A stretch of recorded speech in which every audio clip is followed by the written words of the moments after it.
Boa tarde, bem-vindos ao canal da Nova Órbita Solar. Hoje estamos aqui para vos falar na introdução à psicologia. A palavra psicologia vem do grego, constituída por psiquis e logia, ou seja, psiquis quer dizer alma e logia quer dizer estudo. Portanto, psicologia seria o estudo da alma.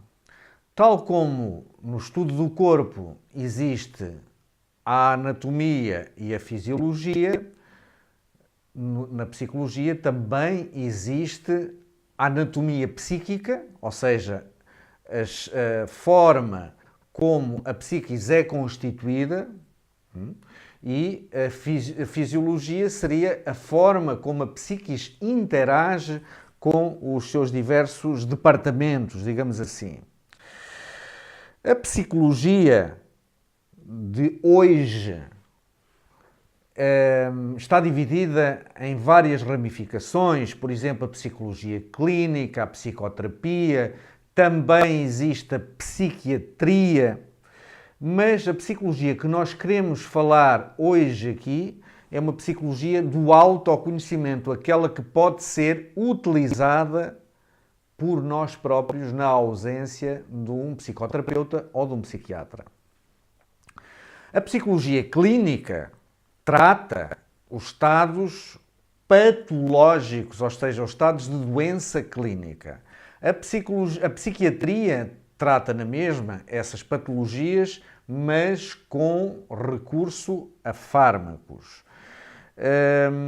A psicoterapia implica o trabalho de um analista e de uma pessoa, de um consulente ou de uma pessoa que o vai consultar.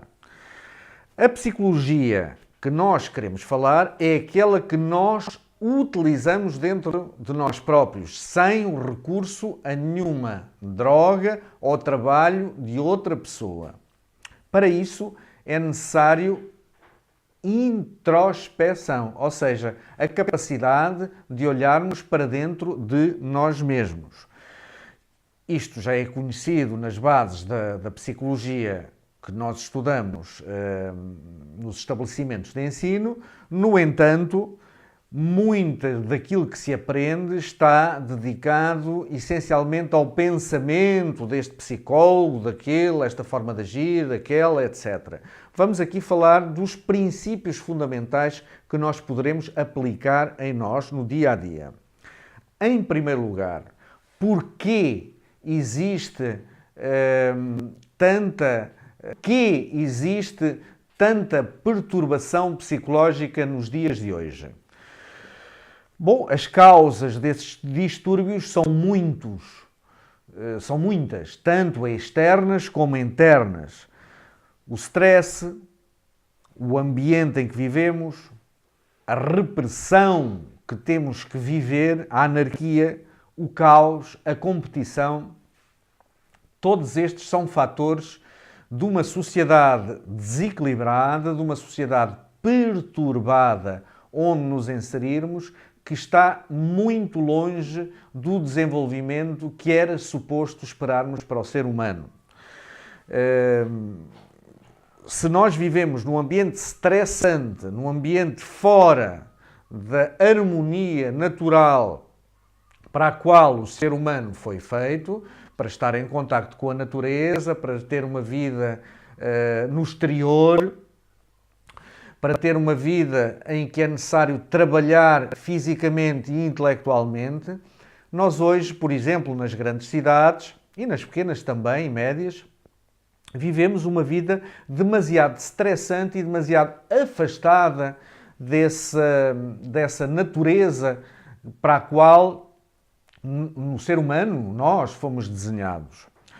E vivemos um pouco, ou muito até, como robôs, como máquinas, como peças de uma mecânica social e económica que cria stress, perturbações e formas de viver que não são nada naturais nem equilibradas. O problema fundamental é que nós, hoje em dia, tendemos a reconhecer isso como normal, como procedimento normal na sociedade e até desejável. A primeira coisa que temos que mudar é essa percepção de normalidade da sociedade. A sociedade, de facto, não é normal. A sociedade está feita para a competição e pela fama, pelo sucesso, pelo dinheiro, numa corrida constante e numa luta de uns contra os outros, de cão que come cão, que come cão.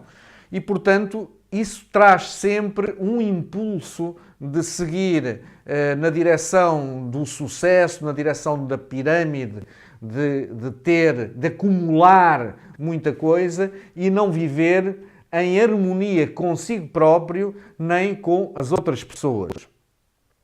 Daí que existem muitas vulnerabilidades. Por exemplo, a pessoa vê outra pessoa e reconhece que aquela pessoa teve sucesso porque teve um bom emprego. Um bom emprego é um emprego onde se ganha muito dinheiro, onde se está a trabalhar 8, 10 horas por dia e chega-se ao fim do dia cansado, não se consegue fazer absolutamente mais nada porque se está esgotado e ao fim do mês tem uma conta bancária, tem uns dígitos na conta bancária que vão servir para pagar despesas. E o paradigma de sucesso na sociedade de hoje é esse. E a pessoa vive constantemente a perseguir essa forma de vida e ser superior aos outros, ser mais bem-sucedido do que A, ou que B, ou que C. As empresas competem umas com as outras, tudo está feito para nós trabalharmos que nem escravos, pagarmos impostos e darmos a ganhar a uma minoria que está no poder e que muitas vezes nós nem sequer sabemos e que não é o governo que está, são outras pessoas que controlam a economia. Nós temos muitas vulnerabilidades no nosso subconsciente, no nosso inconsciente, causadas por isso, por essa competição, pelo chamado fracasso social, ou fracasso profissional, ou fracasso matrimonial, que criam traumas, criam complexos, criam fobias, começam na infância e que se propagam por toda a vida. Dentro dessas vulnerabilidades, os traumas são os mais comuns, que surgem primeiro durante a infância. A pessoa, por exemplo, é traumatizada, a criança é traumatizada porque disse uma coisa espontânea e se riram dela, mostrou-se, como se mostrasse, através dessa espontaneidade, um sinal de fraqueza, quando na realidade é precisamente o contrário. A espontaneidade é uma virtude da alma. No entanto, esta sociedade está formatada para considerá-la como uma fraqueza. Mais tarde, por exemplo, essa pessoa vai a passar na rua e, sei lá, 2 ou 3 amigos estão a contar uma anedota e riem-se, a pessoa ouve essas pessoas rirem-se, automaticamente esse trauma é invocado e pode até pensar que estão a rir-se dela. À volta desse trauma existe uma dor que se vai perpetuando e vai criando barreiras para que ninguém mais me fira. Se o trauma é causado, por exemplo, na infância, é como eu cortar, fazer um pequeno corte num rebento de uma árvore que ainda é jovem, ou até quando a árvore está a desenvolver-se e tem poucos centímetros de altura. Esse corte vai ficar uma grande cicatriz quando a árvore for adulta. Igualmente é o trauma. Um trauma, uma ferida psicológica criada na infância, vai desenvolver-se, se não for devidamente reconhecido e tratado, e vai criar essa cicatriz que deixa marcas na vida adulta. E o maior problema ainda é que à volta desse trauma pode-se gerar um complexo, ou seja, vai buscar outras coisas que são semelhantes vai incorporá-las e vai agregá-las à volta desse núcleo traumático e vai criar todo um complexo que bloqueia a felicidade dessa pessoa e que a faz viver em função disso. Esses traumas, esses complexos residem no subconsciente, eles não são muitas vezes, a maior parte das vezes, conscientes, e só através da introspeção ou então da psicanálise nós conseguimos chegar até eles. Para além dos traumas, nós temos ainda as fobias, ou seja, os medos, que muitas vezes não reconhecemos as suas origens, podem ser causados na infância ou até antes, ainda no período de gestação ou em vidas passadas. Temos os ressentimentos, que são pulsões bem profundas que estão pressionando outras partes da psique que muitas vezes não conseguimos achar relação uma coisa com a outra. As repulsas, coisas que nos repelem, coisas que nos atraem, rancores, ódios, são tudo sinais que são considerados normais na vida comum e corrente pela sociedade atual e são muitas vezes até utilizados e empurrados, digamos assim, através da publicidade, através, por exemplo, a raiva, que é precursora do ódio, é utilizada muitas vezes como motor da realização de qualquer coisa. E entende-se que isso que é positivo. Na realidade, pode até levar a que a pessoa tenha uma motivação para fazer isto ou para fazer aquilo, mas ser positivo no sentido de criar o bem-estar, de criar o equilíbrio na vida dessa pessoa, de facto, não é. Portanto, há que curar-se de todas estas coisas que são consideradas como normais na sociedade, mas que na realidade vão produzir comportamentos e situações que vão criar dor. Ora, se a dor é uma coisa que nós queremos evitar, a primeira coisa que temos que reconhecer é que todas estas cargas de traumas, fobias, complexos, ressentimentos, repulsas, ódios, manias, etc., têm que ser devidamente reconhecidos, tem que se perceber qual a sua causa e tratá-los como não sendo, de facto, normais.